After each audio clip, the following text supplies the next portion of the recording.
ओम शांति। ओम शांति। ओम शांति।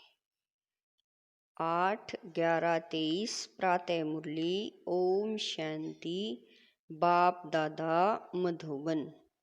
मीठे बच्चे, देह सहित यह सब कुछ खत्म होने वाला है, इसलिए तुम्हें पुरानी दुनिया के समाचार सुनने की दरकार नहीं।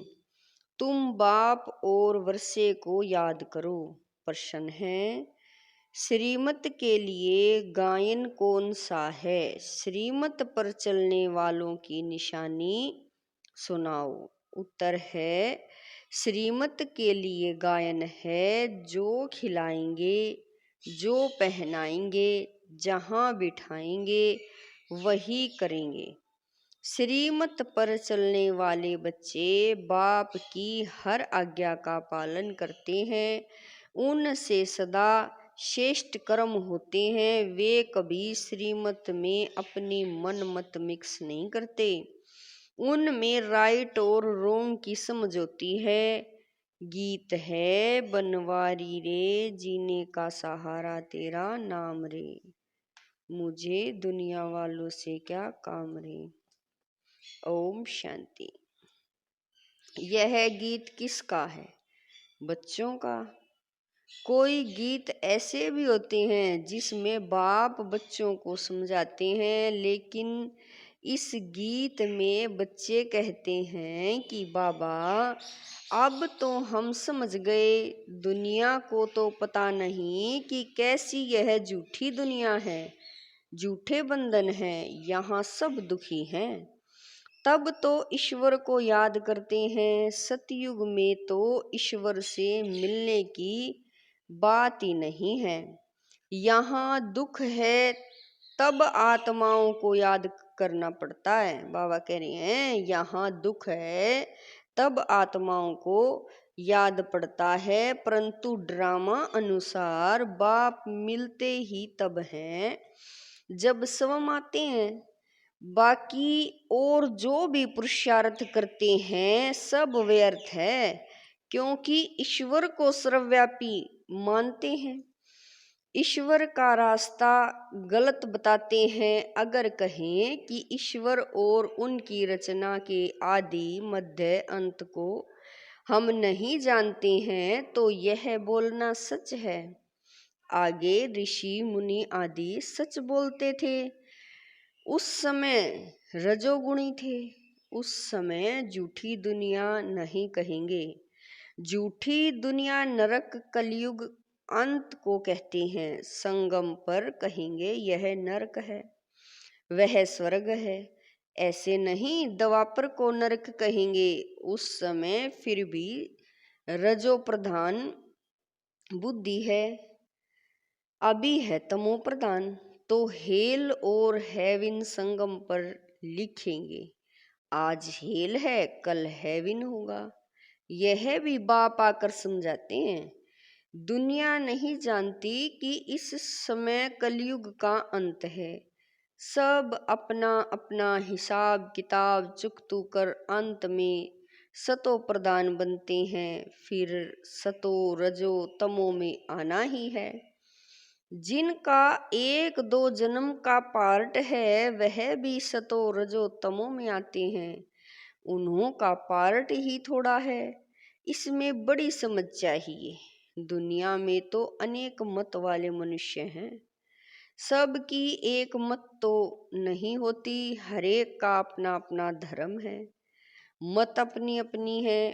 बाप का ऑक्यूपेशन अलग है, हरेक आत्मा का अलग है, धर्म भी अलग है, तो उनके लिए समझाने भी अलग चाहिए। नाम रूप देश काल सबका अलग है। देखने में आता है यह फलाने का धर्म है। हिंदू धर्म में तो सब कहते हैं, परंतु उनमें भी सब भिन्न भिन्न हैं। कोई आर्य समाजी, कोई सन्यासी, कोई ब्रह्म समाजी, सन्यासी आदि जो भी हैं सबको हिंदू धर्म में मानते हैं। हम लिखें कि हम ब्राह्मण धर्म के हैं, अथवा देवता धर्म के हैं तो भी वे हिंदू में लगा देते हैं, क्योंकि और कोई सेक्शन तो उनके पास है ही नहीं। तो हरेक का फॉर्म अलग अलग होने से मालूम पड़ जाएगा, और कोई धर्म वाला होगा तो इन बातों को मानेगा नहीं। फिर उनको इकट्ठा समझाना चाहिए, वे तो समझेंगे कि यह तो अपने धर्म की महिमा करते हैं, इनमें दैत्य है।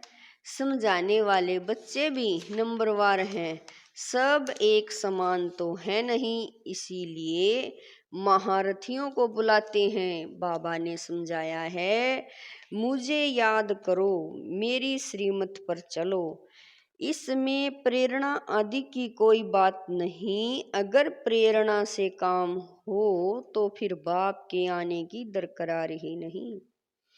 शिव बाबा तो यहाँ है तो उनको प्रेरणा की क्या दरकार है, यह तो बाप की मत पर चलना होता है, प्रेरणा की बात नहीं है। कोई कोई संदेशियाँ संदेश ले आती हैं, उसमें भी बहुत मिक्स हो जाता है। संदेशी तो सब एक जैसी है नहीं, माया का बहुत इंटरफेयर होता है। दूसरी संदेशी से वेरीफाई कराना होता है। कई तो कह देते हैं हमारे में बाबा आते हैं, मम्मा आती है, फिर अपना अलग अलग सेंटर खोल बैठते हैं, माया की प्रवेशता हो जाती है। यह बड़ी समझने की बात है, बच्चों को बहुत सेंसेबल बनना चाहिए। जो सर्विसेबल बच्चे हैं वही इन बातों को समझ सकते हैं, जो श्रीमत पर नहीं चलते वह इन बातों को नहीं समझेंगे। श्रीमत के लिए गायन है कि आप जो खिलाएंगे, जो पहनाएंगे, जहाँ बिठाएंगे वह करेंगे। ऐसे कोई तो बाप की मत पर चलते हैं, कोई फिर दूसरों की मत के प्रभाव में आ जाते हैं। कोई वस्तु नहीं मिली, कोई बात पसंद नहीं आई तो झट बिगड़ पड़ते हैं। सब थोड़े ही एक जैसे सपूत बच्चे हो सकते हैं। दुनिया में तो ढेर की ढेर मत वाले हैं। अजामिल जैसी पाप आत्माएं, गणिकाएं बहुत हैं। यह भी समझाना पड़ता है कि ईश्वर सर्वव्यापी कहना रोंग है। सर्वव्यापी तो 5 विकार हैं, इसीलिए बाप कहते हैं यह आसुरी दुनिया है। सतयुग में 5 विकार होते नहीं कहते हैं शास्त्रों में, यह बात ऐसे है, परंतु शास्त्र तो सब मनुष्यों ने बनाए हैं। तो मनुष्य ऊंच हुए या शास्त्र, जरूर सुनाने वाला ऊंच ठहरे ना। लिखने वाले तो है मनुष्य, व्यास ने लिखा वह भी मनुष्य था ना। यह तो निराकार बाप बैठ समझाते हैं। धर्म स्थापकों ने जो आ करके सुनाया उसका फिर बाद में शास्त्र बनता है। जैसे गुरु नानक ने सुनाया, बाद में ग्रंथ बनता है, तो जिसने सुनाया उसका नाम हो गया। गुरु नानक ने भी उनकी महिमा गाई है। सबका बाप वह एक है। बाप कहते हैं जाकर धर्म स्थापन करो। यह बेहद का बाप कहते हैं मुझे तो कोई भेजने वाला नहीं। शिव बाबा खुद बैठ समझाते हैं। वह है मैसेज ले आने वाले, मुझे कोई भेजने वाला नहीं। मुझे मैसेंजर व पैगंबर नहीं कहेंगे। मैं तो आता हूँ बच्चों को सुख शांति देने। मुझे कोई ने कहा नहीं, मैं तो खुद मालिक हूँ। मालिक को भी मानने वाले होते हैं, परंतु उनसे पूछना चाहिए कि तुमने मालिक का अर्थ समझा है? वह मालिक हैं, हम उनके बच्चे हैं, तो जरूर वर्षा मिलना चाहिए। बच्चे कहते हैं हमारा बाबा, तो बाप के धन के तुम मालिक हो। मेरा बाबा, बच्चे ही कहेंगे मेरा बाबा, तो फिर बाबा का धन भी मेरा। अभी हम क्या कहते हैं, हमारा शिव बाबा। बाप भी कहेंगे यह हमारे बच्चे। बाप से बच्चों को वर्षा मिलता है, बाप के पास प्रॉपर्टी होती है। बेहद का बाप है ही स्वर्ग का रचयिता। भारतवासियों को भी प्रॉपर्टी किससे मिलती है? शिव बाबा से। शिव जयंती भी मनाते हैं। शिव जयंती के बाद फिर होगी श्री कृष्ण जयंती, फिर श्री राम जयंती। बस मम्मा बाबा की जयंती व जगदम्बा की जयंती तो कोई गाते नहीं। शिव जयंती, फिर राधे कृष्ण की जयंती, फिर राम सीता जयंती। जब शिव बाबा आए तब शूद्र राज्य विनाश हो, यह राज भी कोई समझते नहीं। बाप बैठ समझाते हैं। वह आते हैं जरूर। बाप को क्यों बुलाते हैं? श्री कृष्णपुरी स्थापन करने। तुम जानते हो शिव जयंती बरोबर होती है। शिव बाबा नॉलेज दे रहे हैं। आदि सनातन देवी देवता धर्म की स्थापना हो रही है। शिव जयंती है बड़े ते बड़ी जयंती, फिर है ब्रह्मा विष्णु शंकर। अब प्रजापिता ब्रह्मा तो मनुष्य सृष्टि में है, फिर रचना में मुख्य है लक्ष्मी नारायण। तो शिव है मात पिता, फिर मात पिता ब्रह्मा और जगत अम्बा भी आ जाते हैं।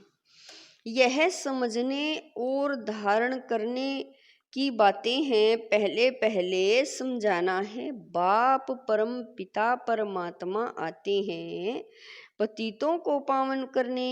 वह नाम रूप से न्यारा हो तो उनकी जयंती कैसी हो सकती? गॉड को फादर कहा जाता है। फादर को तो सब मानते हैं। निराकार है ही आत्मा और परमात्मा। आत्माओं को साकार शरीर मिलता है। यह बड़ी समझने की बातें हैं।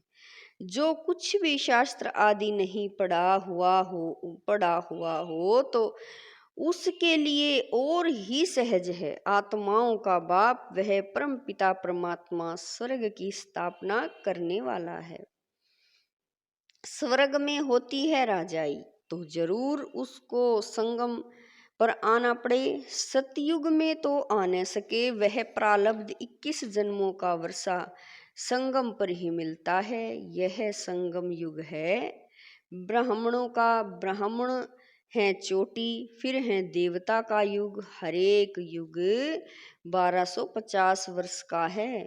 अभी 3 धर्म स्थापन होते हैं, ब्राह्मण देवता क्षत्रिय, क्योंकि फिर आधा कल्प कोई धर्म नहीं होता। सूर्यवंशी चंद्रवंशी पूज्य थे, फिर पुजारी बन जाते हैं। वह ब्राह्मण तो किस्म किस्म के होते हैं। अभी तुम अच्छे कर्म कर रहे हो तो जो फिर सतयुग में प्रारब्ध पाओगे। बाप अच्छे कर्म सिखलाते हैं। तुम बच्चे हो, बाबा कह रहे हैं बाप अच्छे कर्म सिखलाते हैं। तुम जानते हो हम श्रीमत पर जैसे कर्म करेंगे औरों को आप समान बनाएंगे तो उसकी प्रारब्ध मिलेगी। अभी सारी राजधानी स्थापन होती है। आदि सनातन देवी देवता धर्म की राजधानी होती है। यह है प्रजा का प्रजा पर राज्य, पंचायती राज्य है। अनेक पंच हैं, नहीं तो 5 पंच होते हैं। यहाँ तो सब पंच ही पंच हैं। 100 भी आज हैं कल नहीं। आज मिनिस्टर हैं, कल उनको उतार देते हैं। एग्रीमेंट कर फिर कैंसिल कर देते हैं। यह है अल्पकाल का क्षणभंगुर राज्य। किसी को भी उतारने में देरी नहीं करते हैं। कितनी बड़ी दुनिया है। अखबारों से कुछ ना कुछ पता पड़ता है। इतने सब अखबार तो कोई पढ़ नहीं सकता। हमको इस दुनिया के समाचार की दरकारी नहीं। यह तो जानते हैं देह सहित सब कुछ इस दुनिया को, बाबा कह रहे हैं देह सहित सब कुछ इस दुनिया का खत्म हो जाने वाला है। बाबा कहते हैं सिर्फ मुझे याद करो तो तुम मेरे पास आ जाएंगे। मरने के बाद सारा साक्षात्कार होगा। शरीर छोड़कर फिर आत्मा भटकती भी है, उस समय भी हिसाब किताब भोग सकते हैं। साक्षात्कार सब होता है, अंदर ही साक्षात्कार करते हैं। भोगना भोगते हैं, बहुत पछताते हैं कि हमने नाहिक ऐसा किया। पश्चाताप होता है ना। कोई जेल बर्ड होते हैं, वह कहते हैं जेल में खाना तो मिलेगा, मतलब खाना खाने से काम है, इज्जत की परवाह नहीं करते, तुमको तो कोई तकलीफ नहीं। बाप है तो बाप की श्रीमत पर चलना है, ऐसे भी नहीं किसी को दुख देंगे, वह तो है ही सुखदाता। आज्ञाकारी बच्चे तो कहेंगे बाबा जो आप डायरेक्शन देंगे तुम ही से बैठूं, यह शिव बाबा के लिए गाया हुआ है। भागीरथ अथवा नंदीगण भी मशहूर है, लिखा हुआ है ना, माताओं के सिर पर कलश रखा तो वह फिर गौ दिखाते हैं। क्या क्या बातें बना दी है। इस दुनिया में कोई एवर हेल्दी हो नहीं सकता, अनेक प्रकार के रोग हैं, वहाँ कोई रोग नहीं है, न कभी अकाले मृत्यु होती है। संगम पर साक्षात्कार होता है, बूढ़ों को तो खुशी होती है, बूढ़े जब होते हैं तो खुशी से शरीर छोड़ते हैं। साक्षात्कार होता है कि हम जाकर बच्चा बनूंगा। अभी तुम जवानों को भी इतनी खुशी है कि हम शरीर छोड़ जाकर प्रिंस बनेंगे। बच्चे हो व जवान हो, मरना तो सबको है ना। तो सबको यह नशा रहना चाहिए कि हम जाकर प्रिंस बनेंगे। जरूर जब सर्विस करो तब तो बनो, खुशी होनी चाहिए। अभी हम पुराना शरीर छोड़ बाबा के पास जाएंगे, बाबा फिर हमको स्वर्ग में भेज देंगे। सर्विस करनी चाहिए। बच्चों ने गीत सुना, बंसी वाला श्री कृष्ण तो है नहीं, मुरली तो बहुतों के पास होती है, बहुत अच्छी अच्छी बजाते हैं, इसमें मुरली की बात नहीं। तुम तो कहते हो श्रीमत एक बाप ही देते हैं। जब तक कोई बच्चा नहीं बनता तब तक यह बातें समझ भी नहीं सकता। और इसमें फिर श्रीमत पर चलने की बात है, अपनी मत पर चलने से थोड़ा ही ऊंच पद पा सकेंगे। बाप को जो जानते हैं वह बाप का परिचय औरों को भी देंगे। बाप और रचना का परिचय देना है, किसी को बाप का परिचय नहीं देते तो गोया खुद जानते नहीं। अपने को नशा चढ़ा हुआ है तो औरों को भी चढ़ाना है। अच्छा, मीठे मीठे शकील दे बच्चों प्रति माता पिता बाप दादा का याद प्यार और गुड मॉर्निंग। रूहानी बाप की रूहानी बच्चों को नमस्ते। हम रूहानी बच्चों की रूहानी माता पिता बाप दादा को दिलवा जान शिकवा प्रेम से याद प्यार गुड मॉर्निंग नमस्ते ओम शांति। मेरे बाबा लाख लाख शुक्रिया मेरे बाबा।